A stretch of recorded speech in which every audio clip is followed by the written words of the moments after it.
24 और मैं हूं स्वाति आपके साथ। लोकसभा और विधानसभाओं में महिलाओं के लिए 33% आरक्षण का प्राविधान के लिए नारी शक्ति वंदन विधेयक पर संसद की मुहर लग चुकी है। वहीं संसद की मुहर लगने पर प्रधानमंत्री नरेंद्र मोदी और गृह मंत्री अमित शाह ने इस पर आभार जताया है। उन्होंने आगे और भी क्या कुछ कहा है, तो चलिए एक नजर पूरी खबर पे डालते हैं। बता दें कि लोकसभा और विधानसभाओं में महिलाओं के लिए 33% आरक्षण का प्राविधान करने वाले नारी शक्ति वंदन विधेयक पर संसद की मुहर लग गई है। बीते बुधवार को लोकसभा के बाद गुरुवार को यह राज्यसभा से भी पास हो गया। राज्यसभा में उपस्थित सभी 214 सदस्यों ने विधेयक के पक्ष में मतदान किया। विरोध में कोई मत नहीं पड़ा। संसद के नए भवन में पास होने वाला ये पहला ऐतिहासिक विधेयक है। मतदान से पहले प्रधानमंत्री ने अपने संबोधन में विधेयक का समर्थन करने के लिए सभी का आभार व्यक्त किया।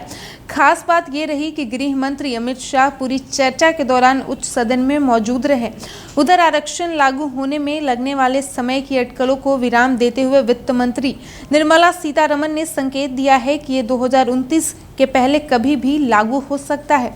इसके लिए सिर्फ जनगणना के आंकड़ों और परिसीमन का इंतजार करना होगा। प्रधानमंत्री मोदी ने राज्यसभा में अपने संबोधन में कहा कि इस विधेयक से देश की जनता में एक बार फिर नया विश्वास पैदा होगा। सभी सदस्यों और राजनीतिक दलों ने महिलाओं को सशक्त बनाने और नारी शक्ति को बढ़ाने में महत्वपूर्ण भूमिका निभाई है। आइए देश को एक मजबूत संदेश दें। उन्होंने कहा कि पिछले 2 दिनों में दोनों सदनों में महिला आरक्षण विधेयक पर चर्चा हुई है और लगभग 132 सदस्यों ने सार्थक चर्चा में भाग लिया। चर्चा के दौरान लोकसभा के बाद राज्यसभा में भी विपक्ष की ओर से बार बार यही सवाल उठाया गया कि ये कब से लागू होगा। बुधवार को लोकसभा में गृह मंत्री अमित शाह की ओर से 2024 के लोकसभा चुनावों के तत्काल बाद सीटों के परिसीमन और जनगणना की प्रक्रिया शुरू किए जाने के आश्वासन से इसके 2029 के लोकसभा चुनाव में लागू होने का अनुमान लगाया जा रहा है। वित्त मंत्री निर्मला सीतारमण ने कहा कि विधेयक के कानून बनने के बाद पहली जनगणना और परिसीमन के बाद ये लागू हो जाएगा। उन्होंने संकेत दिया कि ये 2029 के लोकसभा चुनाव से पहले होने वाले विधानसभा चुनाव में भी लागू हो सकता है। राज्यसभा में भी महिला आरक्षण की कुछ सांसदों द्वारा की गई मांग को खारिज करते हुए सीतारमण ने साफ किया है कि राज्यसभा सदस्यों के चुनाव में आनुपातिक प्रतिनिधित्व और वरीयता मत के कारण इसे लागू नहीं किया जा सकता। वहीं राज्यसभा से विधेयक पारित होने के बाद केंद्रीय गृह मंत्री अमित शाह ने एक्स पर पोस्ट में कहा कि जहां चाह वहां राह। राज्यसभा से महिला आरक्षण विधेयक पारित होने के साथ ही समतामूलक शासन की राह में एक और ऐतिहासिक उपलब्धि हासिल हुई। काफी समय से लंबित मांग को